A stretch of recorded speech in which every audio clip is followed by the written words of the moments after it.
नमस्कार दोस्तों, स्वागत है आपका एडवोकेट भारती के चैनल पे। मैं आपकी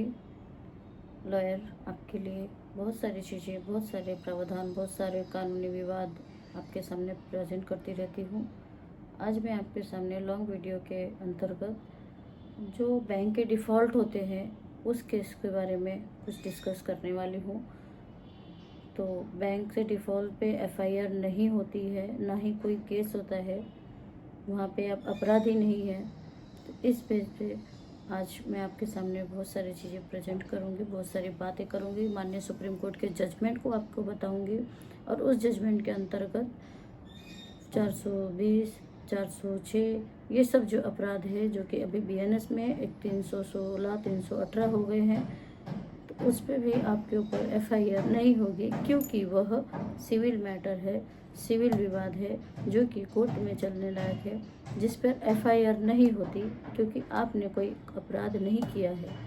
यदि आप किसी बैंक से लोन लेते हैं या किसी से आपने उधार लिया है, लोन लिया है और आपने पेपर बना दिया है, पेपर बनाने पर भी आपने एक एग्रीमेंट बनाया हुआ है और आप किसी बैंक के साथ में भी एग्रीमेंट बनाए हैं, एग्रीमेंट क्रैश कर दिए, एग्रीमेंट टूट गया या फिर आपने टाइम पे नहीं भेजने पैसा देने पे एग्रीमेंट टूटा, इसका मतलब ये नहीं है कि आप अपराधी हैं और आपके ऊपर 420 की धाराएं लग जाएंगी, 406 की और अभी की बीएनएस की ये 316, 318 की धारा लगेगी। ऐसा नहीं, क्योंकि वह आपने अब होता रहता है। देखिए कैसा है, कभी कभी हम किसी लोन लेने के बाद परिस्थितियां अच्छी नहीं होती, कभी बीमारी हो गई, कोई एक्सीडेंट हो गया, कुछ ऐसी वजह होती है जबकि हम पेमेंट नहीं दे पाते हैं। तो इसका मतलब ये नहीं है कि हमने पेमेंट नहीं दिया तो हम अपराधी हो गए।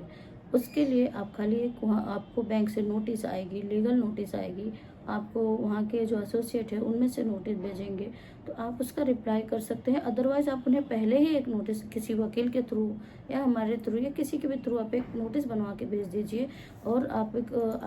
क्यों नहीं दे रहे हैं, क्या रीज़न क्या है आपको पेमेंट ना देने के पीछे की। अब पहले भेजने के वजह पर आपके ऊपर सिविल सूट भी नहीं होगा, लेकिन आप अगर कंपनी को पहले ही बता देते हैं तो। बट कैसा है, बैंक वाले और रिकवरी एजेंट इस तरह से लोगों को परेशान करते हैं, इस तरह से लोगों को माइंड में ये करते हैं कि बार बार फ़ोन करना, डिस्टर्ब करना और घर पे आना, जो आपके फ्रेंड्स है, फैमिली है, उनको कॉल करना। तो ये चीज़ करने के साथ साथ फिर आपको पुलिस स्टेशन में बुलाना, फर्स्ट और आपके ऊपर 420 और 406 के अंतर्गत एफआईआर कराना, ये सब कराने की कोशिश जो की जाती है, जो कि एकदम सुप्रीम कोर्ट ने खारिज किया है। ऐसे ही एक 2018 का केस आपको बताती हूँ, जिसमें 2018 में सुप्रीम कोर्ट में जब ये केस गया, जो कि केस था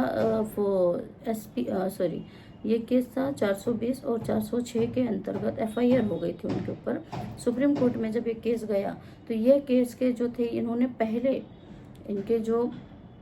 इन्होंने सबसे पहले बेस में जो किया था, वहाँ से निचली अदालत में से ये कोर्ट हाई कोर्ट में गया। यह केस हाई कोर्ट में जाने के बाद वहाँ पे भी इनके ऊपर 420 और 406 की धारा लगाई गई और एफआईआर किया गया। यही 2018 की जजमेंट में, यही जब सुप्रीम कोर्ट में यही सेम केस उन्होंने डाला तो सुप्रीम कोर्ट ने सबसे पहले एफआईआर को क्रेज किया और 420 और 406 की जो धारा थी उसे हटा दी गई, क्योंकि किसी के साथ में किया गया एग्रीमेंट अगर हमसे ख़त्म होता है, करारनामा टूट जाता है, तो वह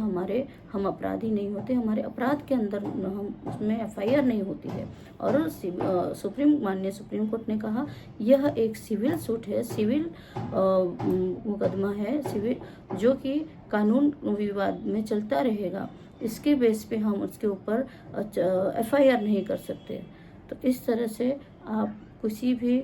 अपना रीज़न पहले बता दीजिए, आप नोटिस पहले भेज दीजिए, उनकी नोटिस आए तो आप रिप्लाई समय पे कर दीजिए। और अगर आपको लगता है कि आप रिप्लाई नहीं कर सकते हैं, आपको नहीं कोई समझ में आता है, तो आप हमारा नंबर है, आप कांटेक्ट करिए, हम आपके इस विवाद को